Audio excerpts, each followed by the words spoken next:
Korridoreve të spitalit ndodh shpesh ta keni takuar, gjithnjë në shërbim të dikujt apo duke orientuar dikënd në vendin e caktuar. E gatshme gjithnjë për të ndihmuar pa bërë asnjë dallim, nacional, fetar, social apo të tjera. Ajo është motra kryesore mbi të gjitha motrat në spitalin e përgjithshëm Ferit Murat në Gostivar, Rafaela Ugrinovska, e që kur e takon, ta jep ndjesinë se e ke njohur gjatë gjithë jetës. Sjellja e saj zanafillën e ka dekada më herët.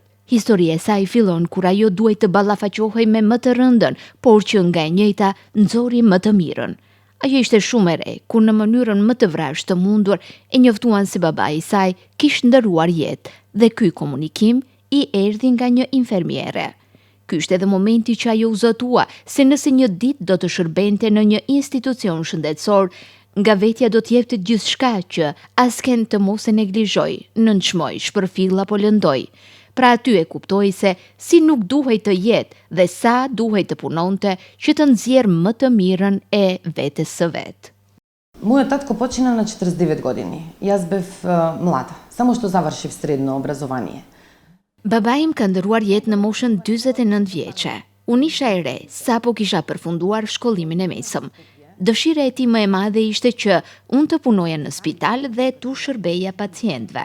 Për shkak të sëmundjes që e kishte goditur, e kishim dërguar në klinik në Shkup dhe një ditë, kur vajtëm për ta vizituar, ishim duke hyrë shkallëve të repartit ku ai trajtohej dhe aty takuam njërin nga motrat e repartit, e cila na shikoi mua dhe nënën time dhe na tha: "Pacienti juaj ka vdekur." Asaj kohë mbaj mend të jem zotuar se nëse ndonjëherë do të punoja në institucion shëndetësor, sjellja ime asnjëherë nuk do të ishte si kjo që tregova. Imagjinoni, edhe pas kaq vitesh, unë ende e ndjej të njëjtën dhimbje kur e rrëfej. Ne jemi njerëz, kemi ndjenja, emocione, lëndohemi, vuajmë apo gëzohemi, andaj konform situatës duhet të jetë edhe qasja e njeriut ndaj njeriut. Kjo, besoj, të ketë qenë arsyeja kryesore e formës se si unë kujdesem për pacientët, pa dallim se kush është përballë meje. Fati deshi që në vitin 2008 ajo të bëj hapin e parë në institucion shëndetësor dhe ëndra e saj me mantel të bardhë po merrte trajtën reale. Ajo tani mbante mbi supe 2 pesha të rënda, amanetin e babait dhe zotimin e saj për t'i dhënë detyrës më të mirën e saj. Мојата приказна во бел мантил започна од 2008 година, каде го направив. Përralla ime mantelit të bardhë fillon në vitin 2008, kur bëna hapin e parë në spitalin e përgjithshëm Ferit Murat në Gostivar. Fillova në repartin internistik.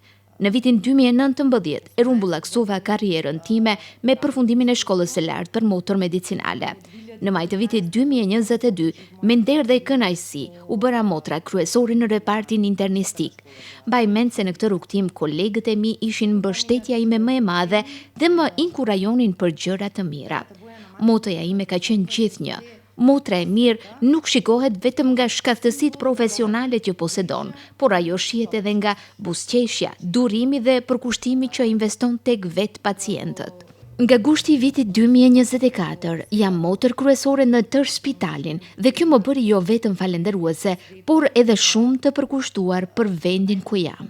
Unë besoj se roli i kryesores jo vetëm në spital, por në çdo sferë të jetës nuk është vetëm të qenurit lider në diçka, por kjo nënkupton të kesh organizim të mirëfillt, mbikëqyrje dhe inspirim.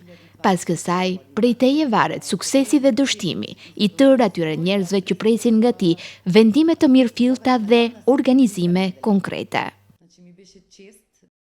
Çdo ditë e kaluar është sfidë më vete, e mbushur me histori të ndryshme, suksese e sfida, por ndoshta kjo është edhe e bukura e këtij misioni fisnik në dobi të shëndetit publik. Dita fillon me të planifikuarat e përfundon me shumë befasi, herë të bukura e herë më pak, por të gjitha këto e mbajnë të inspiruar për t'i arritur të pamundurën ose atë ku ende nuk mund të lavdërohen.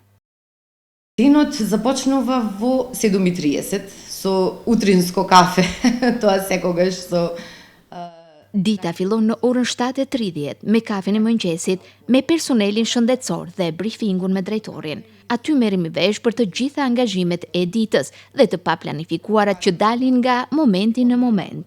Pas shumë projekteve infrastrukturore që kanë përmirësuar dukshëm kushtet në spital, tani jemi angazhuar më shumë në aspektin e higjienës.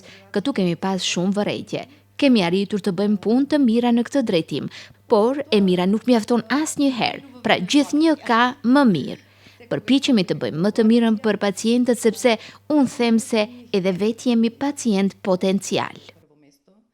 Për të pacienti nuk është thjesht një diagnozë apo statistik, është frikë nga e panjohura, dhimbje por edhe shpresë për të tejkaluar sfidën shëndetësore dhe roli i motrës këtu hyn në fuqi sapo mjeku të ketë kryer pjesën e vet. Пациентот не е само бројка или диагноза.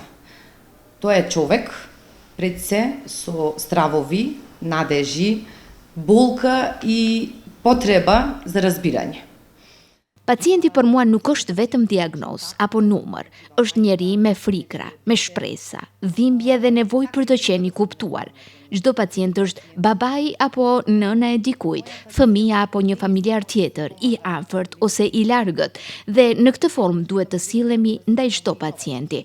Qëllimi nuk është vetëm të ndihmohet atij në aspekt mjekësor, por them se pacienti gjithnjë duhet të ndihmohet në aspekt njerëzor.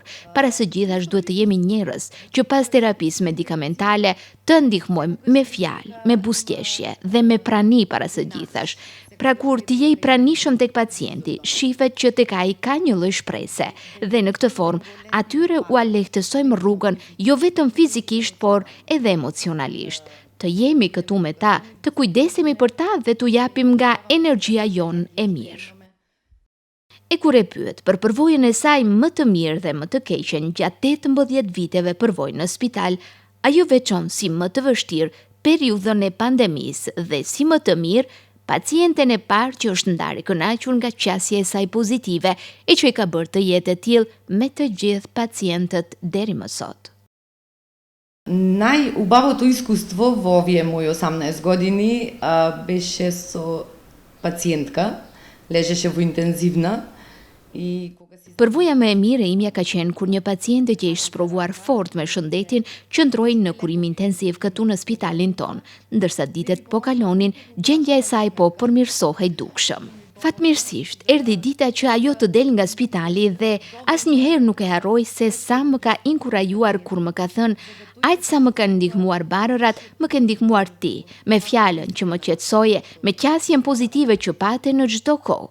Ky konstatim i saj më bëri edhe më të përgjegjshme në punë, sepse pastaj doja që nga të gjithë ta dëgjoja këtë vlerësim. Ndërkaq përvoja më e vështirë dhe më e errët, ashtu sikurse për të gjithë personelin shëndetësor besoj, mbetet pandemia e shkaktuar nga COVID-19.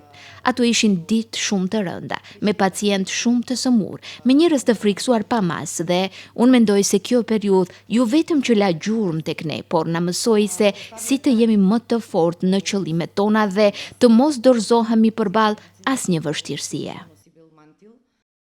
Nëse më parë, ajo ishte fokusuar vetëm në një repart, sot e gjen duke i kaluar çdo ditë të gjitha repartet e spitalit në Gostivar. Aty takon njerëz. Nga ata kupton se ku çalon misioni i tyre, por edhe kush janë pikat e tyre të forta dhe në fund, fjala që përmbyll tërë angazhimin e asaj dite është "I adolëm edhe sot", e përgatitjet për nesër fillojnë ende pa mbaruar dita. Apeli i saj është që në kohë të sodit të mos ketë më mjek apo motra që vdekjen e të afërmit apo sëmundjen e rënd e komunikojnë si diçka normale, por gjithnjë ta gjejnë mënyrën që do t'u reduktojnë familjarëve dhimbjen e goditjes së parë.